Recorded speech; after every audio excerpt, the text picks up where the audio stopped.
살아계신 하나님 감사합니다. 오늘도 주님 앞에 말씀 들고 나아갑니다. 오늘은 이제 스가랴 말씀을 함께 읽고 보려고 합니다. 성령 하나님 이 시간 임재하여 주시고 하나님의 말씀을 읽고 우리가 볼 때에 하나님께서 깨닫게 하시고 보게 하시는 놀라운 역사가 이 시간 있게 하여 주시옵소서. 우리의 마음을 열고 우리의 마음을 주님께로 향하여 나아가오니 주님께서 일하여 주시옵소서. 하나님께서 이 시간 함께 하실 것을 간절히 구하오며 예수님 이름으로 기도드립니다. 아멘. 스가랴의 말씀을 보게 되면 스가랴라는 그 선지자의 이름이 나오게 되는데 그 스가랴 선지자의 그러니까 원래 그 발음대로 하면 제카리아라는 이름입니다. 그래서 야라는 게 이제 여호와를 이야기하는데 제카르야. 그래서 여호와께서 기억하신다. 여호와께서 기억하셨다. 이런 뜻을 가지고 있는 이름이죠. 여호와께서 무엇을 기억하시는가? 이제 우리가 이제 스가랴 말씀을 보면서 알게 되겠지만 하나님께서 이스라엘 그 조상들과 그 세운 언약이 있죠. 그 언약이 하나님께서 잊지 않고 기억하셔서 이제 이들에게 하나님을 회복시키고 그들에게 하나님의 그 약속을 이루신다. 이제 그런 것들을 보여줍니다. 이 스가랴 말씀의 전체적인 주제를 보게 되면 이제 성전을 재건하는 이야기예요.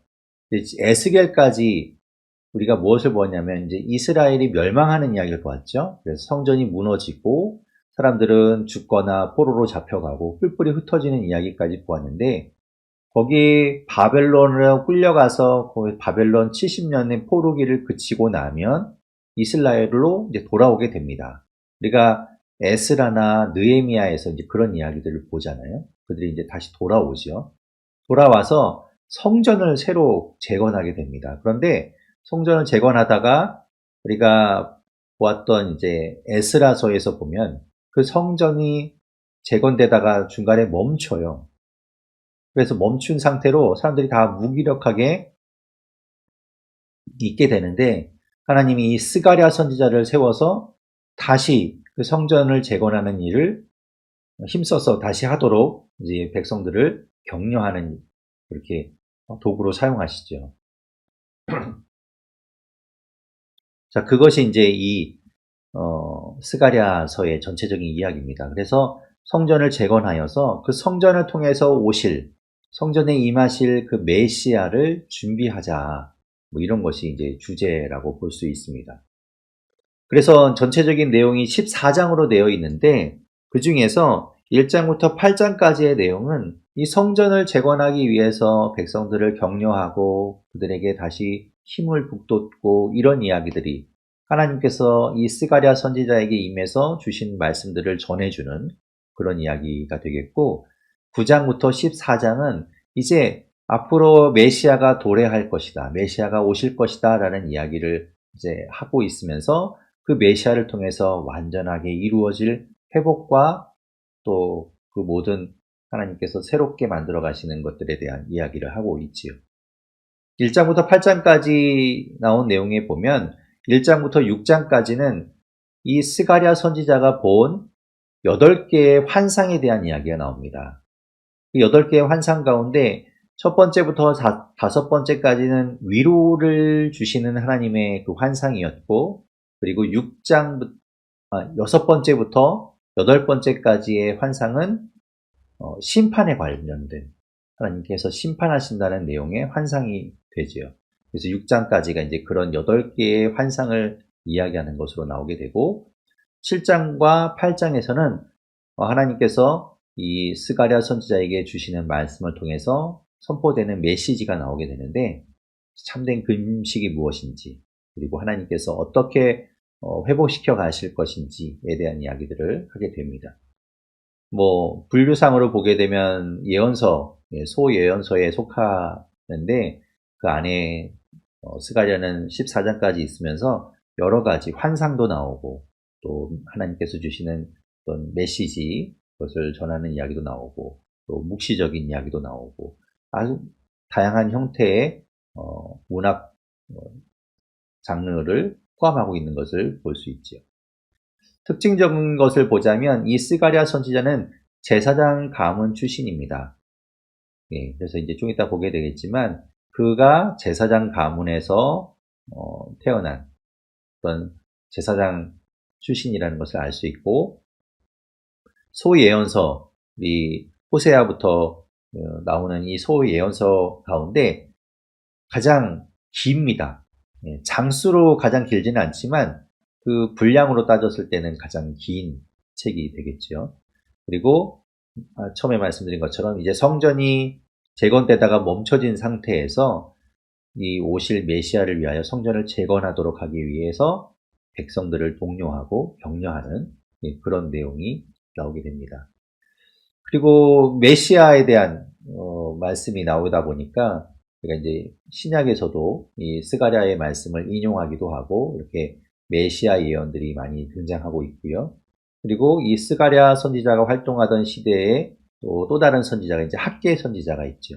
학개 선지자와 스가랴 선지자는 함께 활동했습니다. 그런데 학개 선지자보다 이 스가랴 선지자가 좀 더 나이가 젊었죠. 그래서 이 학개 선지자보다는 조금 뒤까지도 활동했던 선지자입니다. 자, 이런 이제 스가랴의 개관을 우리가 가지고 스가랴 말씀 안으로 들어가서 그 내용을 한번 함께 살펴보도록 하겠습니다. 스가랴 1장 말씀을 같이 보도록 하죠. 1장에 보면 1절에 다리오 왕 제2년 8째 달, 이렇게 이제 연대를 표시하고 있죠.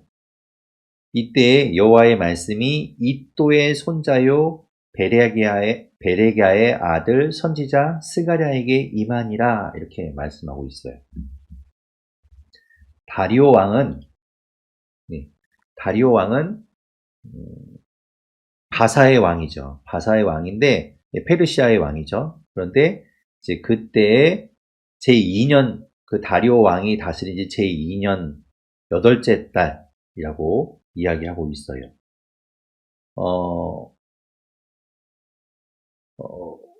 우리가 그 내용을 좀 살펴볼 필요가 있는데, 보시면, 자, 학개의 말씀을 보게 되면요. 이걸 먼저 보는 게 좋겠죠. 자, 학개 1장 14절과 15절에 보면, 이 에스라서에 나오는데, 그 성전을 귀향한 이스라엘 백성들이 성전을 재건합니다. 성전이 무너져 있었기 때문에 하나님께 예배드리기 위한 성전을 재건해 나가게 되는데, 그때 그 성전을 재건해 나가다가 사마리아에 살고 있는 사마리아인들이 그 성전을 재건하는 걸 방해하죠. 그래서 이 당시에 아닥사스다 왕에게 편지를 보내서 지금 이 사람들이 성전을 재건하고 있는데 이 성전을 재건되면 왕에게 세금을 바치지 않을 것이고 왕에게 반란을 하게 될 것이다 라고 이제 모함을 해서 편지를 보냅니다. 그래서 왕이 그 공사를 중단시켜 버려요. 그래서 그 공사가 중단된 상태로 머물러 있게 되는데, 그 후에 이제 다리오 왕 때 다시 이 학개와 스가랴 또 이 선지자들과 또 함께 있던 이스라엘의 지도자들이 함께 이제 힘을 써서 다시 공사를 시작하게 되는 것이죠. 그게 이제 학개 1장 14절과 15절에 나오는 내용인데요. 보면 여호와께서 스알디엘의 아들 유다 총독 스룹바벨의 마음과 여호사닥의 아들 대제사장 여호수아의 마음과 남은 모든 백성의 마음을 감동시키심에 그들이 와서 만군의 여호와 그들의 하나님의 전 공사를 하였으니 그때는 다리오 왕 제2년 6째 달 24일이었더라. 이렇게 기록하고 있죠. 그러니까 다시 공사를 시작한 날짜가 다리오 왕 2년 6월 24일이라는 거예요. 그런데 지금 이제 오늘 1절 말씀에 보면 뭐라고 되어 있습니까? 다리오 왕 2년 8째 달이라고 되어 있죠. 그러니까 성전 공사가 다시 시작된 이후에 지금 하나님의 말씀이 스가랴 선지자에게 임한 이야기를 하고 있는 겁니다. 자, 그래서 보시면 이또의 손자요 베레기야의 아들 선지자 스가랴라고 되어 있어서 그 가문을 알려주고 있는데, 자, 이또라는 사람이 어떤 사람인가? 그것을 이제 느헤미야서에 보면 이렇게 나오죠. 느헤미야 12장 1절부터 4절까지의 말씀에 보면 제사장들의 이름이 나오게 됩니다. 그래서 제사장들은 이 사람 이런 사람이 있었다라는 이야기가 나오는데 4절에 보면 이또라는 이름이 나오죠. 그리고 16절에 보면 이또의 족속에는 스가랴라 이렇게 이야기하고 있으면서 이 이또의 자손 가운데 스가랴 선지자, 제사장이며 선지자인 이 스가랴 선지자에 대한 이야기가 언급이 되고 있는 것을 볼 수 있죠. 스가랴 선지자는 제사장 가문의 출신으로 선지자의 역할을 하고 있는 겁니다. 자, 하나님께서 첫 번째로 주신 이 스가랴에게 주신 메시지가 무엇인가 하면 2절, 3절에 나오는데요. 2절에 보면 여호와가 너희의 조상들에게 심히 진노하였느니라 라고 말씀하고 있으면서 3절에 보면 너희는 내게로 돌아오라 이렇게 말씀하죠. 너희 조상들은 나에게 잘못하여서 내 말 듣지 않아서 내가 그 조상들에게는 진노하지만 너희는 나에게 돌아오라 이렇게 말씀하고 있으면서 너희가 나에게 돌아오면 내가 너희에게 돌아가리라 하나님 말씀하고 있죠. 자, 그것이 이제 첫 번째 주시는 메시지 안에 이제 들어가 있는 내용입니다. 네, 그 이후에는 조상들이 어떤 잘못을 했는지에 대해서 이제 하나님께서 이야기하고 있는 내용이고요. 자, 그리고 나서 이제 7절에 첫 번째 이 스가랴 선지자가 보는 환상에 대한 이야기가 나옵니다. 이제 8개의 환상을 본다고 말씀드렸죠. 첫 번째 보게 되는 환상이 7절부터 나오게 되는데 7절에 보면 다리오 왕 제2년 11째 달 곧 스바롤 24일 그때 하나님의 말씀이 임해서 이제 환상을 보게 되는 것이죠. 8절에 보면 내가 밤에 보니 한 사람이 붉은 말을 타고 골짜기 속 화석류 나무 사이에 섰고 그 뒤에 보니까 붉은 말과 자줏빛 말과 백마가 있더라라고 이제 그 모습을 보는 거죠. 그래서 그것을 보면서 이제 이 스가랴 선지자를 데리고 함께 있는 그 하나님의 사자에게 물어보는 겁니다. 이게 무엇을 뜻하는 겁니까? 라고 물었을 때 10절에 보면 이는 중간 이후에 나옵니다. 이는 여호와께서 땅에 두루 다니라고 보내신 자들이니라. 그래서 말을 타고 이제 땅에 두루 다니며 땅을 두루 살필 것이라는 것이죠. 그런데 그들이 가서 살펴보니 어떻다고 말하는가 하면 11절 중간에 보면 우리가 땅에 두루 다녀보니 온 땅이 평안하고 조용하더이다. 아, 평안하더라. 이렇게 이야기를 하죠. 12절에 여호와의 천사가 대답하여 이르되 만군의 여호와여 여호와께서 언제까지 예루살렘과 유다 성읍들을 불쌍히 여기지 아니하시려 하나이까. 이제 이 이스라엘 땅을 좀 불쌍히 여겨 주십시오. 그들은 평안하게 얌전하게 잘 있습니다. 이런 이야기죠. 그러니 이제 진노를 거두시고 그들을 불쌍히 여겨 주십시오. 이런 내용입니다. 그래서 12절 끝에 보면 이를 노하신 지 70년이 되었나이다. 바벨론 포로 70년이 지났잖아요. 그래서 그 70년이 지났으니 하나님 이제 이들을 용서해 주십시오. 이런 내용이죠. 그래서 13절에 보면 여호와께서 천사에게 선한 말씀, 위로하는 말씀으로 대답하시더라. 이렇게 이야기하고 있습니다.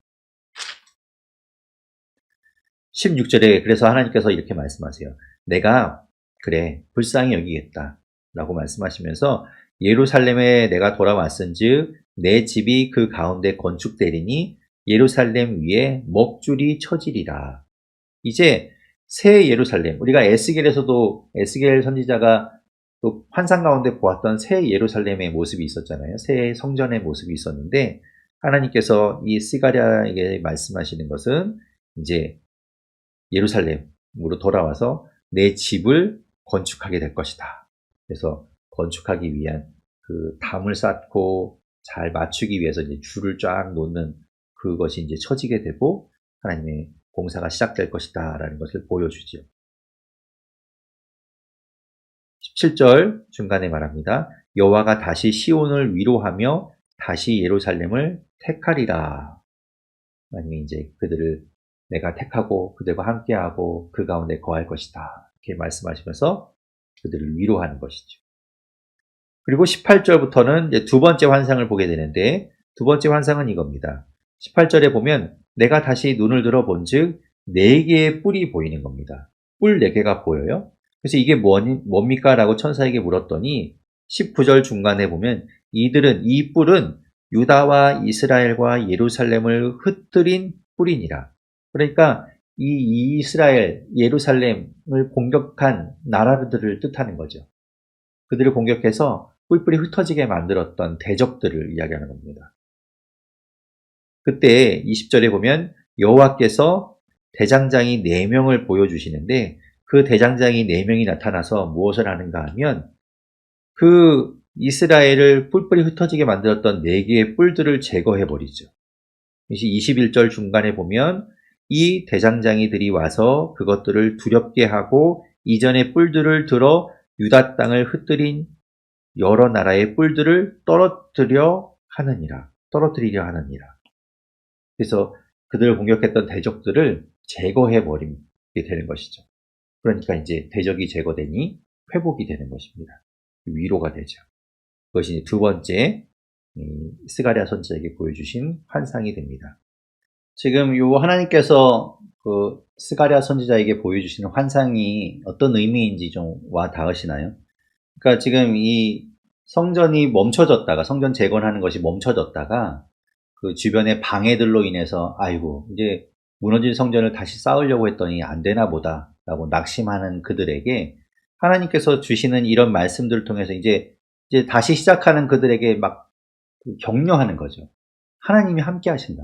하나님이 이 성전 짓는 것을 하나님께서 기뻐하신다. 하나님이 그들을 괴롭히고 그들을 방해하는 그 대적들을 하나님께서 다 물리치실 것이다. 이런 것들을 이야기하시면서 이 이스라엘 백성들이 성전을 다시 완벽하게 재건할 수 있도록 힘을 북돋워주고 있는 것이죠. 자, 그런 이야기가 이제 계속해서 나오는 것을 볼 수 있어요. 2장에 보게 되면 이제 세 번째로 이 스가랴 선지자가 보는 환상을 이야기하는데 보니까 1절에 한 사람이 측량줄을 손에 잡고 있는 것을 보게 됩니다. 그래서 또 물어보죠. 이게 무엇입니까? 라고 2절에 이제 어디로 가느냐, 이 측량줄을 가지고 뭐하러 어디로 가고 있냐라고 물어봤을 때 그가 대답하기를 2절 중간에 보면 예루살렘을 측량하여 그 너비와 길이를 보고자 하노라. 왜 그렇습니까? 이제 성전을 지으려면 뭐 측량을 해야 되니까. 그래서 이제 그걸 하려고 간다라고 이야기하는 거죠. 그런데 3절에 보면 그 천사가 말하고 가니까 다른 천사가 와서 이야기하기를 그 예루살렘은 기존의 모습처럼 그렇게 담으로 둘러싸고 그리고 벽으로 둘러싸여서 그 성전을 보호하는 것이 아니라 하나님이 그 성전이 되시고 하나님이 성벽이 되신다라고 이야기하죠. 5절에 말해요. 여호와의 말씀에 내가 불로 둘러싼 성곽이 되며 여호와께서 성곽이 친히 되시겠다는 거예요. 그래서 그 성을 지켜주신다라고 말씀하죠. 그 가운데서 영광이 되리라 라고 하나님께서 말씀하세요.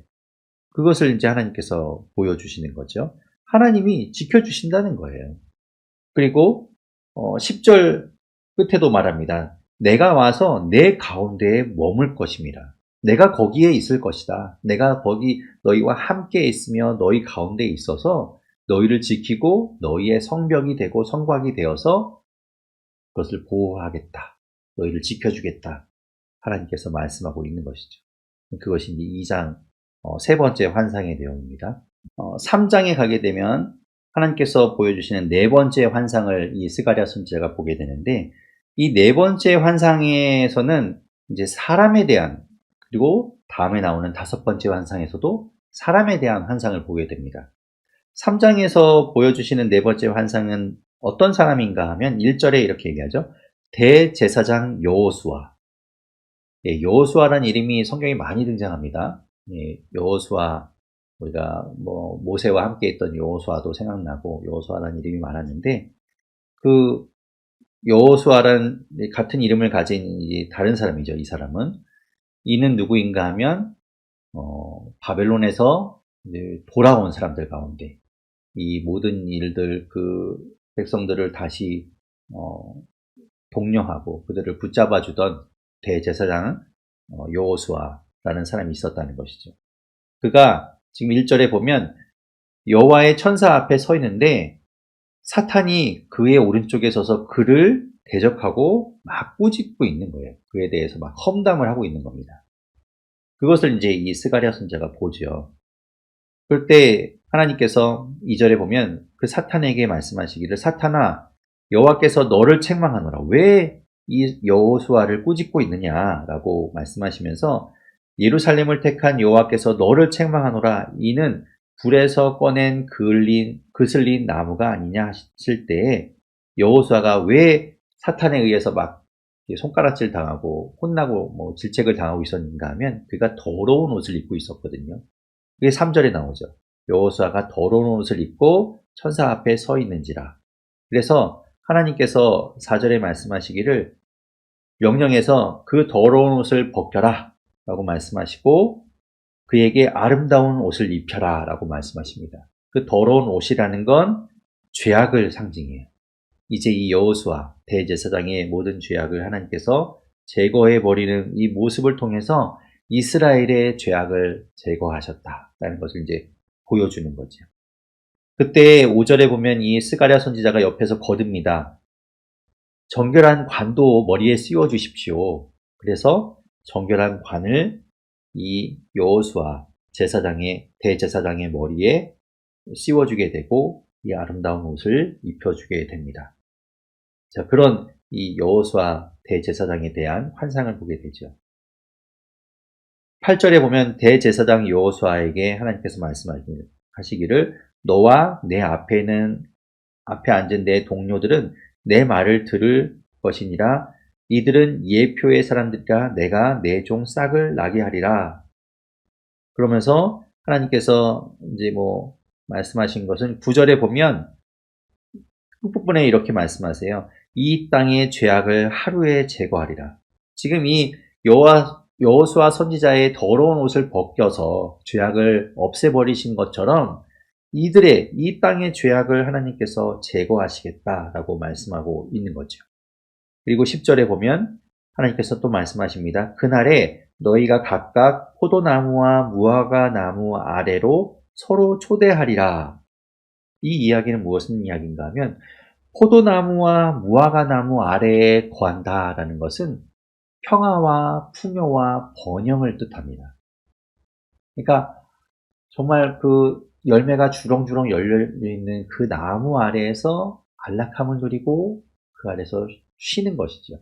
그러니까 아주 평화롭고 아주 풍요로운 그런 것을 이야기하는데 그런 것들을 누리게 될 것이다. 이런 것을 하나님께서 말씀하고 있습니다. 그것이 이제 3장의 네 번째 환상의 내용이 되겠죠. 4장에서는 하나님께서 다섯 번째 환상을 보여주십니다.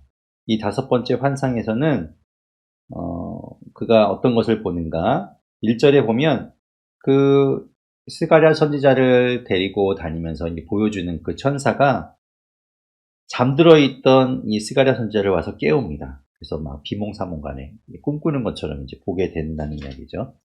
그래서 이제 환상 가운데 보니까 2절에 무엇을 보는가 하면 순금 등잔대가 있는 것을 보게 됩니다. 순금 등잔대. 이렇게 불 켜는 순금으로 만들어진 등잔대가 있고 거기에 이제 기름 그릇이 함께 이렇게 있는 것을 보게 되죠. 그리고 3절에 보면 그 등잔대 곁에 두 감람나무가 있는데 하나는 오른쪽에 있고 하나는 왼쪽에 있는 것을 보게 됩니다. 그러니까 순금으로 된 등잔대와 그 양옆에 이제 감람나무가 있는 것을 보게 되는 것이죠. 그래서 또 물어봅니다. 이게 무엇을 뜻하는 겁니까? 먼저 순금 등잔대는 무엇입니까? 라고 물어보겠죠. 그때 이제 6절부터 이 천사가 그것에 대해서 대답해 주는데요. 보면은 딱 뭐라고 앞에서처럼 이것은 무엇이다라고 딱 정해주지는 않습니다. 확실하게 대답은 안 하지만 우리가 한번 읽어보면 무엇을 뜻하는지 우리가 한번 유추해 보면 좋겠죠. 6절에 말합니다. 그가 내게 대답하여 이르되 여호와께서 스룹바벨에게 하신 말씀이 이러하니라.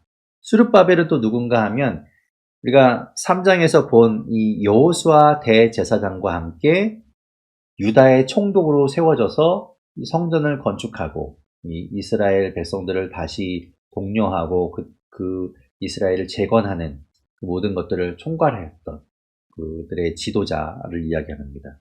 그래서 이 스룹바벨에게 하나님께서 주신 말씀에 만군의 여호와께서 말씀하시되 이는 힘으로 되지 아니하며 능력으로 되지 아니하고 오직 나의 영으로 되느니라.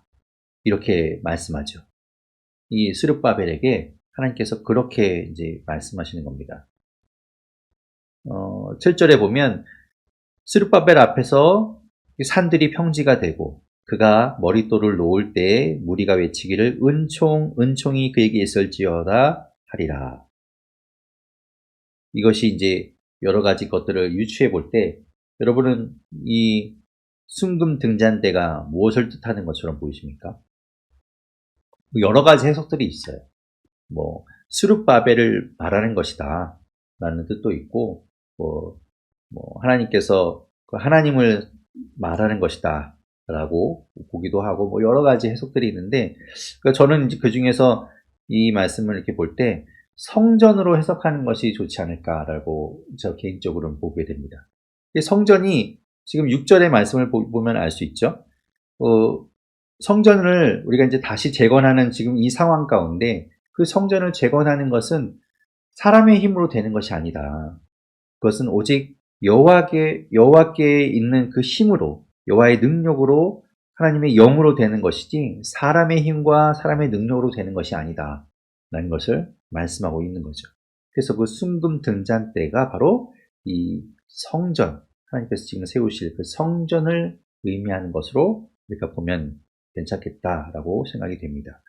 그래서 이 2절에 보면 순금 등잔대에 기름 그릇에서 그 순금 등잔대로 그 기름을 계속 공급해 주는데 이 기름 그릇이 이제 바로 하나님이 되겠죠. 성전을 지을 수 있도록 하나님께서 계속해서 이제 공급해 주는 하나님의 영과 하나님의 그 모든 것들을 공급해 주는 거죠. 자, 그렇게 이제 해석해 볼 수 있을 것 같고요. 9절에 보면 스룹바벨의 손이 이 성전의 기초를 놓았은즉 그가 처음에 이제 시작하게 되었잖아요. 그의 손이 또한 그 일을 마치리라. 스룹바벨을 통해서 하십니다. 성전을 건축하는 일을 하시지만 스룹바벨이 잘해서가 아니라 하나님이 그 일을 만들어 가시기 때문에 되는 거라는 겁니다. 10절에 보면 작은 일의 날이라고 멸시하는 자가 누구냐? 그거 되겠어? 라고 이제 멸시하는 거죠. 그런 사람들에게 스룹바벨의 손에 다림줄이 있음을 보고 기뻐하리라. 이 7 눈이 온 세상에 두루 다니며 그것들을 본다라고 하나님 말씀하고 있어요. 그렇다면 이제 이 순금 등잔대라면 이것이 이제 하나님의 성전이라면 그 옆에 있는 두 감람나무는 무엇을 뜻하는 겁니까? 라고 또 이 스가랴 선지자가 물어보죠. 그때 14절에 이렇게 말합니다. 이는 기름 부은 받은 자 둘이다 라고 이야기하시죠. 이 두 그루의 감람나무는 하나님께 기름 부음 받은 자 두 사람을 이야기한다는 거예요. 온 세상에 주 앞에 서 있는 자 두 사람은 누구인가? 바로 스룹바벨과 여호수아 대제사장이라고 볼 수 있겠죠. 이 하나님의 성전을 건축하는 일을 주관하고 담당하는 두 사람이 바로 유다의 총독으로 세워진 지도자 스룹바벨과 그리고 모든 종교적인 일을 다 감당하고 있는 대제사장 여호수아, 이 두 사람이 바로 이 감람나무라고 볼 수 있을 것 같습니다. 5장으로 넘어가겠습니다. 5장을 보면 이제 하나님께서 보여주시는 6번째 환상을 보게 되는데 이제 이 6번째, 7번째, 8번째 환상은 그 앞에 5개의 환상과는 다르게 하나님의 심판에 대한 이야기를 하고 계세요. 앞에서는 이 성전을 재건하는 사람들에게 용기를 주고 그들에게 힘을 주고 소망을 갖고 다시 그 일을 잘할 수 있도록 하나님께서 함께 하신다. 하나님께서 이 스룹바벨과 여호수아 대제사장을 세워서 성전을 건축하고 그들이 마치게 될 것이다 라는 것을 이제 말씀해 주셔서 이 백성들이 힘을 얻고 그래 하나님께서 함께 하시지 라고 힘을 내서 이제 성전을 재건하도록 하셨다면 이제 6번째부터 8번째까지 환상은 물론 이제 회복에 대한 하나님께서 주시는 위로의 말씀이긴 하지만 심판하시는 잘못된 것들을 잡는 그 하나님의 환상을 보여주십니다. 5장을 보면 1절에 그가 어떤 걸 보는가 하면 눈을 들어서 봤더니 날아가는 두루마리가 있는 걸 보게 돼요. 두루마리는 하나님 그때 당시에 이제 뭔가 기록할 때 이렇게 그러니까 둘둘둘 말려서 양쪽으로 말려 있고 쭉 펼쳐서 이제 보게 되는 그 두루마리, 그것이 이제 날아가는 것을 보게 되는데 보니까 2절 끝에 보니 길이가 20규빗이요 너비가 10규빗. 그러니까 규빗이라는 것을 대충 한 45cm 정도로 잡으면 이제 너비가 4.5m, 길이가 한 9m가 넘는 그런 커다란 두루마리가 날아가는 걸 보게 된 것이죠. 그게 무슨 뜻입니까? 3절에 보면 이는 온 땅 위에 내리는 저주라 이렇게 말씀하세요. 그 두루마리가 온 땅에 다니면서 그 두루마리에 이제 뭔가 기록되어 있을 텐데 그것들을 통해서 심판하고 그 모든 잘못된 것들을 벌하시는 것이죠. 4절에 보면 이렇게 말씀하시죠. 내가 이것을 보냈나니 도둑의 집에도 들어가며 내 이름을 가리켜 망령되이 맹세하는 자의 집에도 들어가서 그의 집에 머무르며 그 집을 나무와 돌과 아울러 사르리라. 그죠? 도둑질하지 말라. 그게 하나님의 계명 아닙니까? 내 이름을 망령되이 일컫지 말라. 하나님의 계명이죠. 그것들을 어기고 범죄한 자들을 하나님께서 심판하시고 벌하신다는 것을 보여주는 거죠. 그리고 5절부터는 이제 7번째 환상을 보게 되는데 어떤 환상인가 하면 6절에 보면 또 이런 것을 보게 됩니다. 무엇을 보는가? 6절 중간에 보면 에바라는 것을 보게 됩니다. 에바는 무엇인가 하면 그 어떤 부필 이렇게 우리가 옛날에 생각하면 이렇게 되를 담거나 이렇게 말이라는 단위를 썼잖아요. 그래서 이제 거기에 무슨 곡식이나 이런 것들을 담아서 한 돼, 한 말 이렇게 했던 것처럼 에바도 이제 그런 형태의 단위이죠. 그래서 에바라는 것이 이렇게 한 단위이긴 하지만 그 단위를 담는 어떤 그릇 같은 모양이었을 거예요. 그것을 보게 되죠. 근데 보니까 7절에 그 에바 가운데에 한 여인이 앉아 있는 걸 보게 됩니다. 그 에바 가운데 앉아 있는 여인이 무엇을 하는가? 8절에 보면 이는 악이다 라고 말씀하고 있죠. 그 여인을, 그 악을 그 에바 속에 넣고 이제 7절 뒤에 끝에 나오는 둥근 납조각, 그 납조각이 에바의 악의를 덮게 됩니다. 그러니까 그 여인으로 상징되는 그 악을 에바에 담고 납으로 공인하게 되는 것이죠. 죄악을 제거해버린다는 하나님의 메시지가 들어가 있는 겁니다. 그렇게 에바의 그 죄악을 담은 다음에 9절에 보면 두 여인이 또 나타나게 되는데 그 두 여인은 학의 날개를 달고 있고 그 날개에서 바람이 이제 일어나는 그 두 여인이 나타나서 그 죄악으로 상징되는 여인이 담겨있는 그 에바를 들고 가서 어디다가 갖다 놓는가 하면 11절에 보면 시날 땅에 가서 그것을 놓게 됩니다. 그리고 거기에 집을 짓게 되죠. 그래서 거기에 이제 머물게 되는데 시날 땅이라는 거는요. 우리가 창세기를 보면 창세기 11장에 보면 바벨탑 사건이 나오게 됩니다. 그래서 이제 창세기 11장 1절부터 4절까지의 말씀에 보면 이제 이렇게 나오는데 그때 당시에 언어가 하나였고 말이 하나일 때 시날 평지에 사람들이 모여서 거기에서 이제 탑을 쌓게 되죠. 예, 하나님 하늘에 닿을 정도로 우리가 탑을 쌓자. 그래서 우리의 이름을 내고 흩어지지 말고 거기에 우리가 머물자. 이제 이렇게 해서 이제 탑을 쌓게 되는데 그 탑을 쌓던 곳이 바로 시날 땅, 시날 평지입니다. 그러니까 여기서 이제 말씀하고 있는 그 에바의 이 죄악을 담아서 신할 땅에 갖다 놓는다는 것은 하나님께서 이제 이 어떻게 보면 저주받은 땅, 이제 속된 곳, 그곳에 이제 이 모든 죄악을 갖다가 버려버리는 것을 말씀하고 있는 것이죠. 죄악을 제거하는, 심판하고 제거하시는 하나님의 메시지가 되겠습니다. 자, 6장에서 이제 이 스가랴에게 하나님께서 보여주시는 8번째 환상, 마지막 환상을 보게 됩니다. 6장 1절에 보면 네 병거의 모습을 보게 되는데 그 네 개의 병거가 두 산 사이에서 이렇게 나오게 되는 걸 보죠. 근데 그 두 산이 구리산이다 라고 이야기하고 있습니다.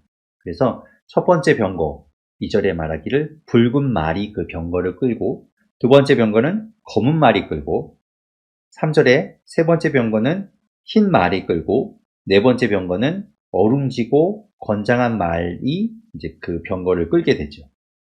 이게 뭡니까? 라고 또 물었을 때 5절에 천사가 대답하여 말하기를 이는 하늘의 내 바람이다 라고 말씀하세요.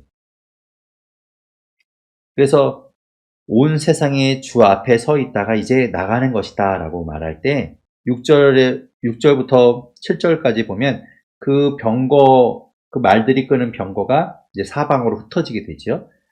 6절에 보면 검은 말이 북쪽으로 가게 되고 흰 말이 그 뒤를 따라갑니다. 그리고 어룽지인 말은 남쪽으로 가게 되고 7절에 보면 건장한 말은 이제 두루 나가서 땅에 다니면서 이제 보게 되죠.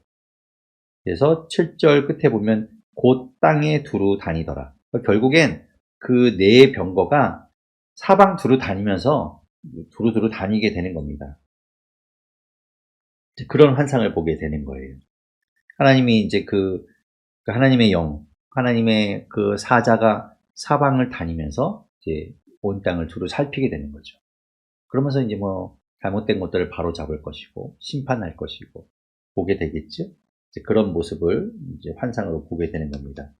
그리고 9절부터는 하나님께서 어떤 말씀을 주시는가 하면 10절에 이렇게 말씀하세요. 사로잡힌 자 가운데 이제 바벨론으로부터 돌아오는 이제 이 이스라엘 백성들이 돌아오고 있어요. 계속해서 한꺼번에 확 다 돌아온 것이 아니라 처음에 또 많이 돌아왔지만 계속해서 이제 이렇게 돌아오고 있는데 10절에 보면 바벨론으로부터 돌아온 헬데와 도비아와 여다야가 스바냐의 아들 요시아의 집에 들어갔나니 그들에게서 은과 금을 받아다가 11절에 보면 면류관을 만들어서 여호사닥의 아들 대제사장 여호수아의 머리에 씌우고 그것을 가지고 씌우고 나서 12절에 보면 하나님께서 말씀하시기를 보라 이제 싹이라 이름하는 사람이 자기 곳에서 돋아나서 여호와의 전을 건축하리라 말씀하세요. 싹이라고 말씀하는 이 싹이는 이제 가지예요. 우리가 이제 봄이니까 지금 막 싹이 막 나오고 있잖아요. 뭐 그런 것처럼 그 싹을 이야기하는데 그 싹은 누구를 뜻하는가 하면 이제 메시아를 뜻한다고 볼 수 있겠죠.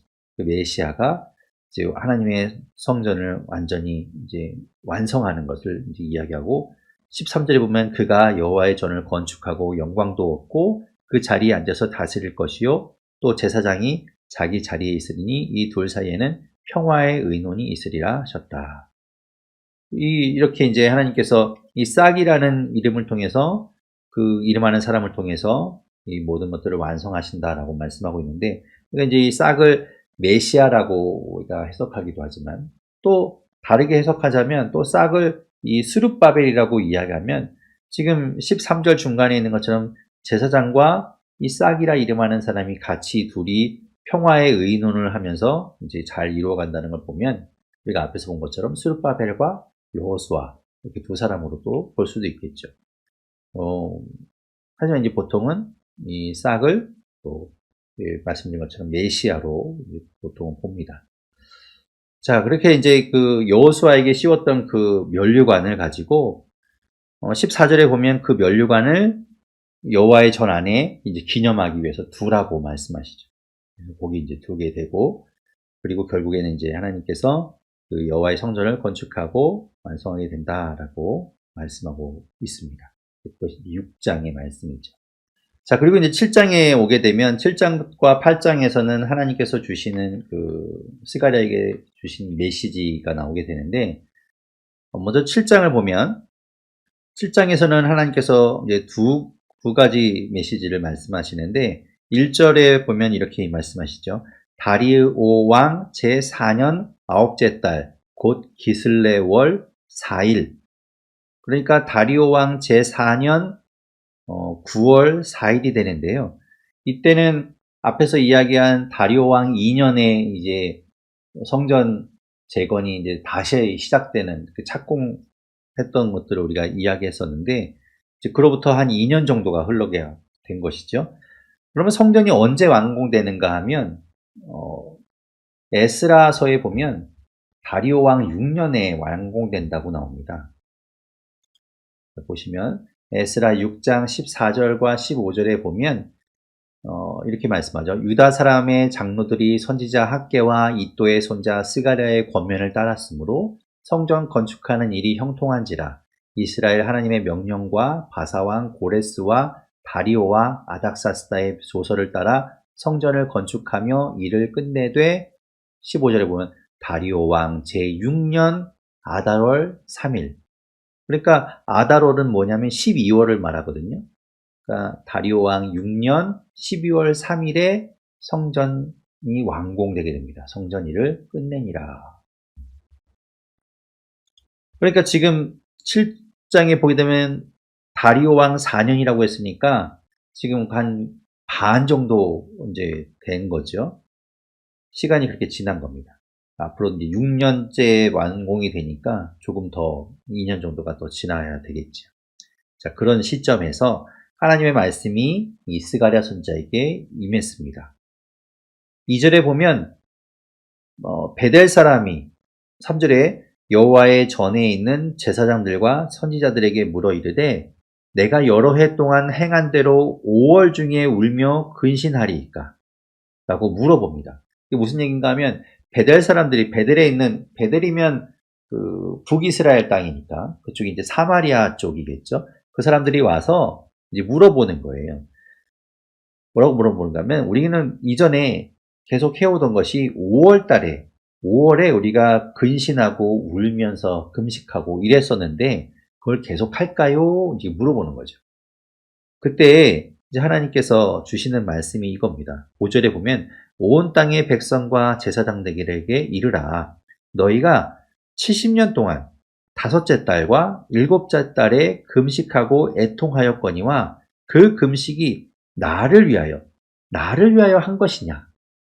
이 금식이 너희가 지금까지 70년 동안 바벨론 포로기 그 모든 세월 동안 5째 달과 7째 달에 금식하고 애통했었는데 그게 도대체 누굴 위한 거냐라고 하나님 말씀하고 있는 거죠. 금식이라는 것은 하나님을 우리가 위해서 하는 것인데 그렇지 않았다는 걸 이야기하는 거겠죠. 6절에 보면은 너희는 먹을 때는 너희를 위해서 먹으면서 금식할 때는 나를 위해서 해야 하는데 그렇지 않았다는 것을 하나님께서 이야기하고 있는 겁니다. 금식이 그들에게 금식하는 것에 대해서 다시 생각해 보도록 말씀하고 있죠. 그리고 8절부터는 또 다른 메시지를 주시는데 9절에 만군의 여호와가 이같이 말하여 이르시되 너희는 진실한 재판을 행하며 서로 인애와 긍휼을 베풀며 10절에 과부와 고아와 나그네와 궁핍한 자를 압제하지 말며 서로 해하려고 마음에 도모하지 말라. 우리가 성경을 통해서 계속 보는 내용이죠. 처음부터 레위기에서부터 하나님 계속해서 이야기하셨던 율법의 내용 아닙니까?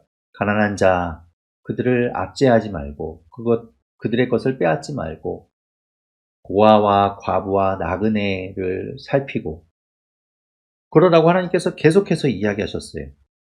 그런데 11절에 보면 그들이 듣지 않았지요. 그 조상들이 듣지 않아서 결국에는 이스라엘이 멸망했던 것이고 그리고 바벨론의 포로로 끌려가지 않았습니까? 11절, 12절에 말하는 거죠. 그들이 듣기를 싫어하여 등을 돌리며 듣지 아니하려고 귀를 막으며 그 마음을 금강석 같게 하여 하나님 말씀 안 들었다는 거죠. 그렇게 하나님께서 원래 가지고 있던 그 뜻을 잃어버리고 하나님 말씀 듣지 않았던 그들. 그래서 14절에 보면 내가 그들을 바람으로 불어 알지 못하던 여러 나라에 흩어느니라. 그리고 그 땅을 내가 황폐하게 하였다 라고 말씀하고 있습니다. 그러니까 결국 7장에서 하나님 말씀하시는 것은 무엇입니까? 금식에 대한 내용도 마찬가지고 지금 이 8절부터 나오는 하나님께서 말씀하시는 것도 마찬가지고 결국에는 정말 하나님께서 말씀하시는 그 뜻이라는 것들을 하나님 계속해서 이야기하시고 계시는데 그것들을 듣지 않고 자기들을 마음대로 자기들 하고 싶은 대로 귀를 다 닫고 하고 있다는 거예요. 그래서 금식도 이들이 뭐 5째 달과 7째 달에 열심히 금식한다고 하고 있지만 결국에 하나님이 원하시는 금식이 이루어지지 않고 하나님이 원하시는 애통함이 없고 회개가 없어서 하나님께서 그들을 책망하시는 것을 볼 수 있는 것이죠. 그냥 형식적이고 위선적이고 보여주기식의 그런 모습을 보여주는 겁니다. 그러면서 결국 하나님이 정말 원하시는 9절에 있는 것처럼 인애와 긍휼을 베풀지 않는 겁니다. 그것을 하나님께서 책망하고 있는 것이 이 하나님의 메시지라고 말할 수 있지요. 살아계신 하나님 감사합니다. 오늘 스가랴의 말씀을 통해서 하나님께서 성전을 세워가시고 또 사람들의 마음을 움직이셔서 그것들을 한 마음으로 잘 세워갈 수 있도록 하나님께서 역사하시는 것들을 보았습니다. 무엇보다 우리가 중요한 것은 그 성전을 지어놓고 또 우리가 만족하고 자랑하고 그 안에서 또다시 가식적이고 형식적인 믿음으로 살아가는 것이 아니라 하나님의 뜻을 또 우리가 분별하고 하나님 말씀에 귀를 기울이고 하나님 보시기에 올바르게 살아가는 것이 더 중요한 것인 줄 압니다. 하나님, 우리를 바로 세워주십시오. 우리 또한 하나님의 성전이라 말씀하셨사오니 우리도 하나님 말씀대로 살아갈 수 있도록 하나님 우리를 재건하여 주시고 새롭게 일으켜 주시옵소서. 하나님, 모든 날을 주셔서 감사합니다. 하나님, 날마다 하나님 안에서 강건하게 이 모든 것들을 지켜주시고 하나님 또한 주님 앞에 예배할 수 있도록 하나님께서 허락하여 주셔서 주일에 또 기쁨으로 하나님을 예배하게 하여 주시옵소서. 모든 것 감사드리며 예수님 이름으로 기도드립니다. 아멘.